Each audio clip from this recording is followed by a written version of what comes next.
The locals in the mountain town of Blackridge never went past the old fire road after dark. They called that place Crimson Hollow. They said the trees bled rust-colored sap, that the air there carried the metallic taste of rain and iron. Most of all, they said it remembered things. The kind of things people wanted to forget. Claire didn't believe any of that. She wasn't here for ghost stories. She was here to escape, to get away from the looks, the whispers, the guilt that clung to her like the scent of smoke after a fire. 6 months ago, she'd done something she couldn't take back, something that followed her even into her dreams. The cabin she'd rented sat at the end of a forgotten road, swallowed by the forest. Her GPS had died an hour earlier, and her phone had lost service miles back. She told herself she liked that. The isolation, the quiet, maybe here, in the silence of the woods. She could finally stop hearing the sound of shattering glass and screeching tires. When she arrived, twilight had already started to fall. The cabin leaned slightly to one side, its wooden porch soft with moss. The windows were clouded with dirt, and the door was marked with deep scratches. Like something had tried to get in, or maybe out. "Perfect," she muttered, forcing a smile as she dragged her suitcase up the steps. Exactly what I needed. Isolation therapy. Inside, the air smelled of damp soil and metal. That strange iron scent she couldn't place. Dust motes floated through thin beams of light. A single rocking chair stood in the corner, facing the window. She didn't remember reading about that in the listing photos. Her first night in the cabin came with a storm.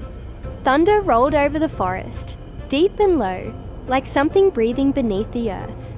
The pines swayed violently in the wind, their shadows bending and twisting across the walls. Claire tried to focus on her photography equipment, setting up her camera by the window to capture long exposures of lightning over the trees. For a while, it worked. The shutter clicks were a rhythm she could control, a steady sound in a world that refused to stay still. But then, one of the photos caught something she didn't remember seeing. A shape between the trees, human-shaped, still, watching. Her breath caught for a second, but she shook it off. Just a shadow, or the fog. Jesus, get it together. She poured herself a drink, wrapped a blanket around her shoulders, and sat in the rocking chair. The storm raged outside, but under it, faint, almost buried, she could swear she heard something else. A low rhythmic tapping, like fingernails on wood. Tap, tap, tap. She froze, listening. It seemed to come from behind the wall. She waited, holding her breath. The tapping stopped. Then came a whisper, soft, male, so faint she thought it was the wind. "You didn't stop the car." The glass slipped from her hand and shattered on the floor. "What?" she whispered into the empty room. "Who's there?" Nothing, only the creak of the rocking chair as she stood up. The air felt thick, hard to breathe. She turned off the lights, thinking maybe she was tired, imagining things. But when she passed her camera, she saw the red recording light still blinking. It was filming, not the window anymore, but her bed. Her hands trembled as she hit playback. The video showed her lying there, asleep. The thunder flashed through the window, and then, just for a second, a shadow leaned over her, not like a trick of light, but something solid, human, still, and the worst part, she could hear it breathing. She slammed the laptop shut and stumbled backward, nearly tripping over her bag. The cabin creaked. The wind outside howled like it was laughing. Claire whispered to herself, "You're just tired. It's the storm, just the storm." But the air had changed. The temperature dropped so fast, her breath became visible. The faint tapping started again. Only now, it was coming from inside the walls. Louder, faster, like fingers drumming from within the wood. Drip. Her eyes followed the sound. From the far corner of the room, something wet slid down the wall. It wasn't water. It was too dark, too thick. It moved slow, almost pulsing. She stepped closer, heart hammering. It looked like sap, dark red, glistening under the flickering light. The smell hit her next. Faintly sweet, faintly metallic. Iron. She backed away, whispering, "It's just sap, just tree sap." But the dripping grew louder, from one wall, then another, until it sounded like the whole cabin was bleeding. Then came the whisper again, clearer this time. "You left me there." Her knees went weak. She spun toward the sound, flashlight trembling in her hand. "Who's there?" The answer was a soft laugh, distant, like a child giggling through water. Her flashlight flickered, then went dead. She stumbled toward the front door, but the handle burned cold in her hand. So cold it hurt. The door wouldn't move. She pulled harder, panic rising, until it finally gave way and flung open. The forest outside was gone. Only thick white fog stretched endlessly, swallowing the world. She stepped out, calling into it. "Hello? Is anyone out there?" The fog moved, not like mist, but like something breathing beneath it. She could feel the ground vibrate softly, like footsteps approaching through the soil. Something whispered again, right behind her ear. "You didn't stop the car." She spun around. No one was there, only the cabin, standing still, its windows dark. Claire ran back inside and slammed the door shut. Her camera was still recording, the red light blinking in the dark. She turned toward it, tears streaking down her face, whispering, "What do you want from me?" The playback screen flickered to life by itself. On the display, her own reflection stared back at her, but the eyes weren't hers. They were hollow black voids. The whisper came again, echoing from the speakers. "You know what I want." And then, a single flash, the camera shutter snapping once. The lights went out, the forest fell silent. The only sound left was the faint creak of the rocking chair, moving slowly in the dark. And then, nothing. Morning came, but not in the way Claire expected. The storm had passed, but the forest had changed. The world outside the cabin's windows was swallowed in a fog so thick, it was impossible to see the trees just a few feet away. The trail she had driven on the night before was gone. Her car, parked on the barely there fire road, seemed to be floating in a sea of white mist. Her phone showed only static, and the compass spun aimlessly. Panic began to gnaw at her chest. She stepped outside, calling for anyone, anything, but her voice dissolved into the fog. No echoes returned, only the whispering, low at first, barely audible, then louder, shaped like words she didn't want to hear. "Claire," she froze. The voice sounded like the boy she had killed in that crash, hollow, desperate, accusing. "Claire, you left me." She ran. Branches clawed at her clothes, the thick underbrush slowing her down, but the fog seemed to move with her.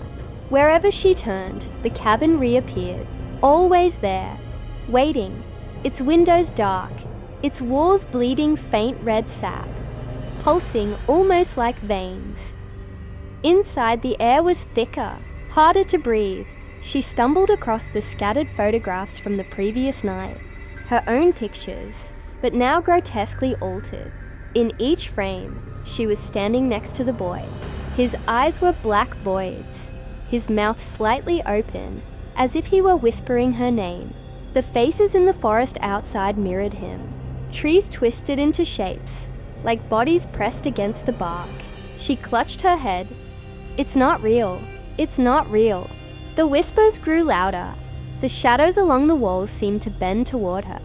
The rocking chair moved again, slow, steady, creaking like dry bones. Claire's legs gave way. She fell, scrambling backward.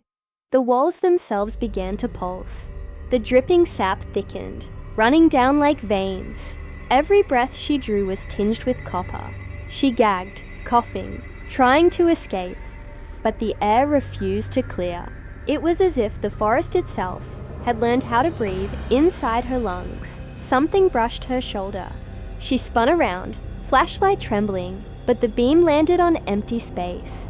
The air shifted, heavy and wet, like someone had just exhaled inches from her face. The whispers came again. Not the boy this time, her own voice, her exact voice, but distant, as if someone was calling from far beneath the earth. "You can't hide. You can't leave me. You promised." Her hands shook as she grabbed the camera from the table.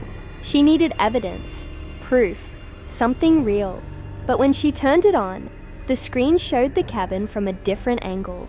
Her own reflection in the lens stared back, eyes wide, mouth frozen mid-scream, and behind her, something moved.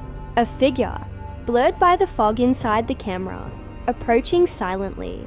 The flashlight flickered again. She screamed. The figure was closer now. Not a boy anymore, not human. Its shape was twisted, a shadow wrapped in the mist. Something about it was wrong.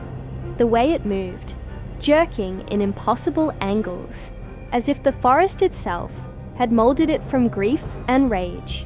She bolted toward the door. It slammed shut before she could touch it. She pounded on it, screaming for help that would never come. The whispers grew frantic. Hundreds of voices now, circling her, overlapping, rising in an almost unbearable crescendo. "You left me! You left me! You left me!" She fell to her knees, her hands clamping over her ears. The forest outside the windows twisted, branches bending like arms reaching for her. The sap on the walls seemed to pulse in time with her heartbeat, growing thicker, darker. It smelled of iron, decay, and something wrong. Something alive. She tried to breathe, tried to force herself calm, but the air had become a living thing. It wrapped around her throat, pressing her down. The whispers were no longer voices. They were commands, pulling her, pulling at her mind.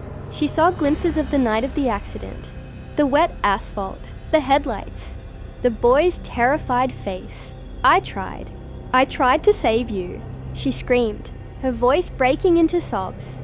"I didn't mean..." The figure appeared in the corner of her eye, and then it was everywhere. Shadows stretching from the walls, twisting into shapes like faces she had wronged.